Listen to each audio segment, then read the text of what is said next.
Então você sabe o que a gente pode fazer na nossa vida hoje? A gente pode mudar tudo e falar sobre a expulsão de Cristiano Ronaldo ontem. Você viu?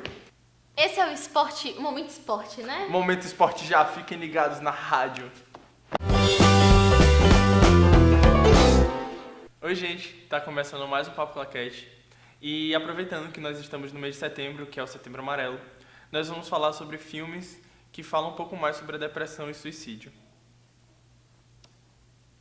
Pra começar, nós vamos falar sobre um filme chamado Bicho de Sete Cabeças, que é dos anos 2000.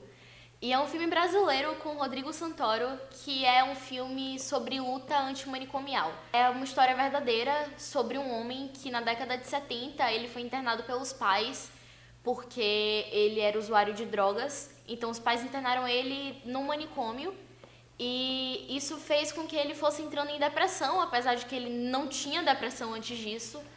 E ele se depara com muitas pessoas que são loucas, que têm transtornos psicológicos muito piores e muito além dele, pessoas esquizofrênicas, pessoas que têm transtorno borderline, e tudo isso atrela a depressão dessas pessoas. Então a gente lida com vários personagens que não só têm depressão, como têm transtornos atrelados à depressão, e isso torna o filme muito incrível. É um filme muito pesado e ele ressalta bem por que essa luta antimanicomial existe. Inclusive, o homem que inspirou o personagem principal, ele virou um dos maiores ativistas brasileiros em relação à luta antimanicomial. E é um filme que eu recomendaria para qualquer pessoa assistir, porque é um filme muito importante e é bom ter um marco desses no cinema brasileiro. E uma coisa interessante nesse filme é que ele também trata de vários transtornos de transtornos psicológicos que as pessoas têm e que não são tão comuns assim, não são tão conhecidos. Esse também é um ponto muito positivo nesse filme, que você não encontra muito nos filmes de Hollywood, mas no nosso país, no filme brasileiro, a gente conseguiu fazer isso muito bem.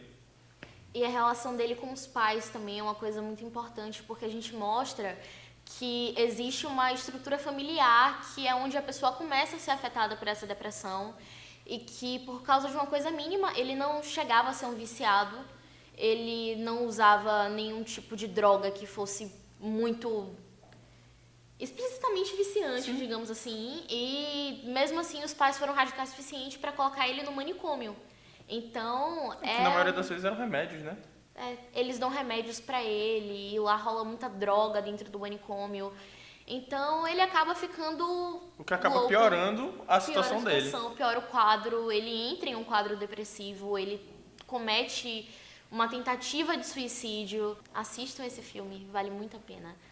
Apesar de ser muito difícil de achar na internet com uma qualidade boa, vale a pena com a qualidade baixa mesmo. Mas se você não ligar pra qualidade baixa, você encontra ele no YouTube, é só você pesquisar Bicho de Sete Cabeças que tá lá, pra quem quiser. O próximo filme dessa lista é Pequena Miss Sunshine, que é de 2006, e ele conta a história de uma garotinha que, junto com seu avô, tinha um sonho de se tornar Miss, só que ela perde o avô logo no início do filme, então isso não é bem um spoiler, e aí ela acaba tendo que concorrer ao Pequena Miss Sunshine, que é o campeonato que ela mais queria ganhar, sozinha, sem um avô.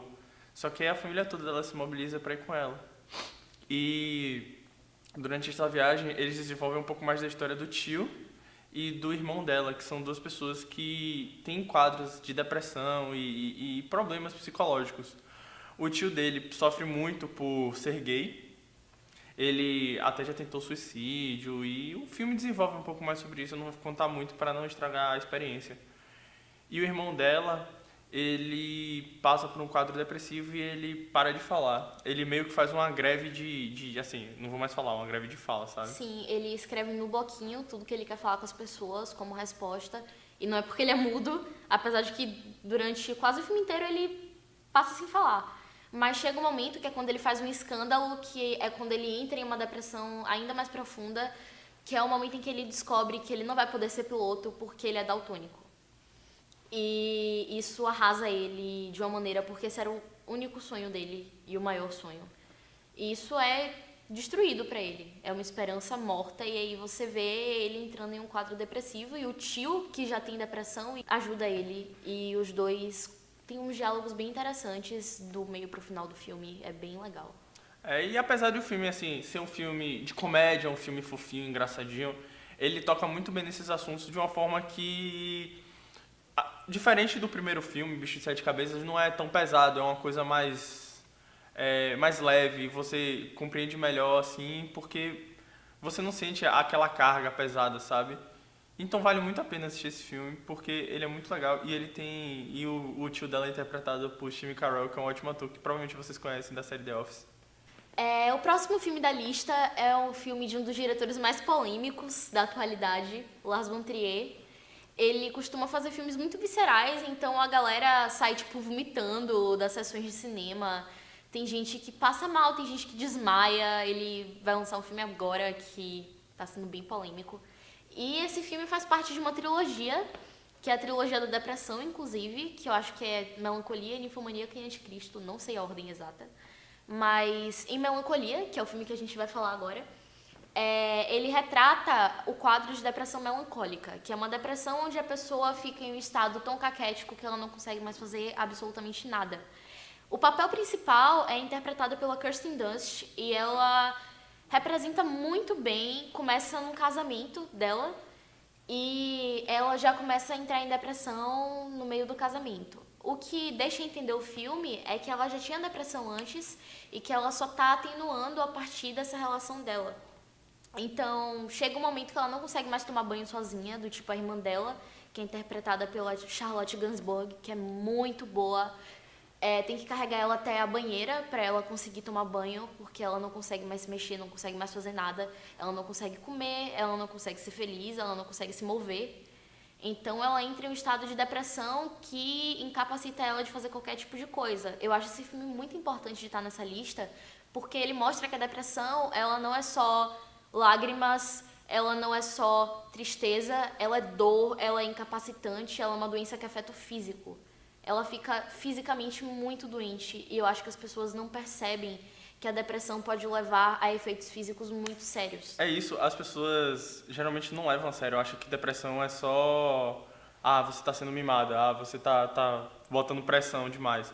Mas, na verdade, eles só começam a levar a sério quando você tá nesse estado, né? Quando você Sim. já tá morrendo, você já tá, tipo, na cama sem conseguir fazer nada. E eu acho também que até as pessoas que falam de depressão e entendem minimamente sobre, não tem essa noção de que depressão tem efeitos físicos tão fortes quanto você entrar em coma por simplesmente tá triste e deprimido. Porque, na verdade, tá triste e tá deprimido são coisas completamente diferentes. Sim. E que são muito confundidas. Eu acho que esse filme demarca bem essa diferença.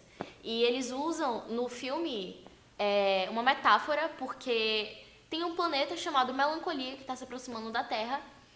E esse planeta vai chocar com a Terra e vai extinguir a humanidade. E eu acho que isso é meio que uma metáfora para a depressão dela, que se aproxima cada vez mais do estágio de suicídio.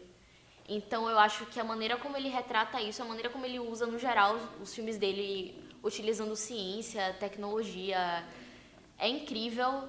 E esse filme é perfeito para você mostrar para uma pessoa que fala depressão é besteira. Você pode mostrar esse filme e falar, é isso aí que a depressão causa. São esses os efeitos físicos de uma doença mental. Então é bem pesadinho, mas vale muito a pena. O próximo filme dessa lista é As Vantagens de Ser Invisível, de 2012. O filme conta a história de um garoto que é interpretado por Logan Lerman e ele sofreu um trauma quando era criança e ele, de vez em quando, tem apagões por causa desse trauma. E ele se sente completamente deslocado da sociedade, assim, ele não tem amigos, o irmão dele, ele se sente um pouco na sombra do irmão, os pais dele, ele sente que os pais dele tratam o irmão melhor do que ele, então ele sempre tá meio assim, sabe? E aí ele vai pra escola nova, né? E aí ele vai pra uma escola nova e conhece novos amigos que são considerados os deslocados. Ele faz amizade com duas pessoas que são interpretadas por Emma Watson e Ezra Miller, que são dois irmãos, são meio-irmãos, que os pais deles são diferentes. E aí ele começa a se sentir encaixado na sociedade por causa desses amigos dele. E esse filme, ele trata um pouco menos sobre a questão da depressão e dos traumas, apesar de ser uma das partes principais do filme, ele não foca tanto nisso. Assim como Pequena Miss Sunshine, ele é um pouco mais leve. O filme, ele não foca tanto nessas questões porque ele foca mais na superação do menino, no Sim. tratamento dele, em como que ele tá superando o fato de a irmã dele ter um relacionamento abusivo com um cara muito escroto. E com a família dele ser super desestruturada, e com os traumas que ele sofreu no passado. Então, tipo, através desses amigos novos, ele consegue ver um futuro, ele consegue finalmente ter uma noção de que ele pode ter uma vida feliz e alegre e que ele pode ter amigos, que é uma coisa que ele já era um pouco fechado quando era pequeno, mas após o trauma ele fica ainda mais antissocial, ele tem muitos problemas de socialização. Então eu acho que o filme retrata muito assim essa questão de superar esses problemas, superar a depressão através do apoio dos seus amigos, porque ele não tem tanto apoio da família, mas a família também conta bastante aí para apoiar. O próximo filme da lista é mais um filme brasileiro, Boa Sorte, de 2014. Ele é da Globo. Incrivelmente, a Globo não passa muito esse filme na televisão, o que eu acho um absurdo, porque é um dos melhores filmes da Globo.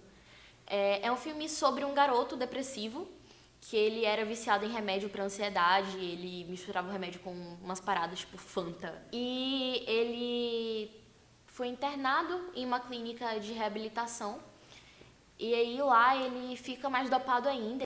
Ele conhece uma menina interpretada por Débora Seco que tem HIV e ela também tem problemas psicológicos, ela não tem uma família muito estruturada, ela não conversa muito com a mãe dela e ela tem sérios problemas de abandono, ela se relaciona com alguns médicos para conseguir medicação de forma ilegal. E ela e o menino vão vivendo um romance juntos, eles acabam se apaixonando e cuidando um do outro. E esse filme é interessante porque, assim como Bicho de Sete Cabeças, ele também fala de luta antimanicomial. No caso, não é um manicômio, é realmente uma clínica de reabilitação, mas as coisas não acontecem bem como deveriam lá dentro. Eu acho bem importante ele, eu acho que ele foi muito bem desenvolvido. Tem participação da Fernanda Montenegro, que foi roubadíssima no Oscar de 98. Que esse ano está completando 75 anos de carreira.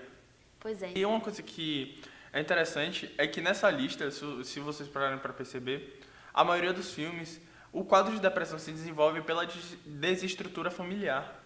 E isso é muito importante para os pais e para até os próprios filhos perceberem que você precisa ter um certo apoio para não desenvolver certos problemas psicológicos.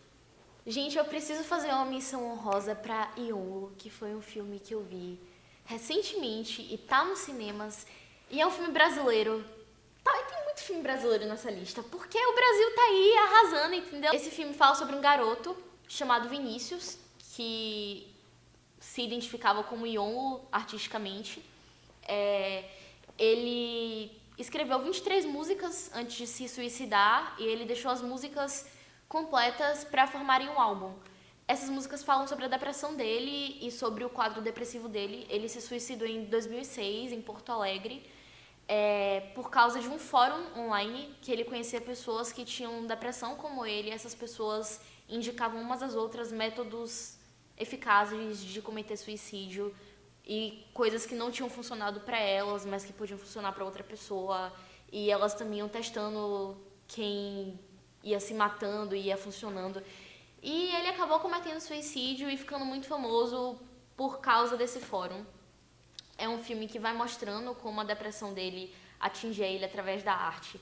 O trabalho de áudio desse filme é incrível e é um filme que, apesar de ele ter uma leveza muito grande na fotografia, na imagem e no áudio, ele também pega muito pesado porque toda essa leveza é escondida atrás. Na verdade, essa leveza, ela esconde algo muito maior, ela esconde uma depressão tremenda. O menino não tem sociabilidade nenhuma. É incrível que eles trabalham com 3 ou 4 atores no filme. E até quando ele tá na escola e tá cheio de gente ao redor, eles só mostram ele e as cadeiras todas vazias para mostrar a solidão dele. E é fantástico, é um filme maravilhoso, que tá no cinema, que fala de depressão no momento certo, que é o Setembro Amarelo. Eu sei que as pessoas são muito hipócritas porque elas só gostam de falar de depressão nesse momento, mas eu achei super necessário esse filme sair nesse momento para falar sobre suicídio. E para finalizar o vídeo, eu vou falar aqui para vocês do número 188, que você pode ligar sempre que você estiver sentindo assim, algum problema em relação ao seu psicológico, sempre que você estiver em depressão. Eles têm uma equipe de psicólogos, né? Eles têm uma equipe de psicólogos que te auxilia e conversa com você para você se sentir um pouco melhor, pelo menos, se você estiver se sentindo sozinho. Então, são assistentes treinados para falar com você. Sim, então não hesite em ligar para 188 se você estiver precisando de ajuda ou conhecer alguém que esteja precisando. Se você for aluno aqui da instituição da Unijorge, a gente tem um núcleo de psicologia que vocês podem procurar também, preencher uma ficha. É secreto, ninguém vai ficar sabendo que você procurou o núcleo, a não ser a pessoa que for te atender. E se você estiver precisando de ajuda psicológica, procure alguém, fale com alguém, converse com seus familiares, tente achar um psicólogo, um psiquiatra, mas tente ao máximo fazer o seu melhor para aguentar essa situação, porque nós sabemos que é uma situação muito delicada e muito difícil, e todo apoio é bem-vindo. Então, gente, esse foi mais um Papo Claquete. Eu espero que vocês tenham gostado. Eu sei que foi um tema mais pesado, mas é necessário, e nos vemos em breve. Não esqueça de curtir, compartilhar e deixar seu comentário caso você tenha gostado e tenha alguma sugestão de pauta para o nosso próximo vídeo. E dá apoio para as pessoas que têm depressão, não só no setembro, tá? Seu merda.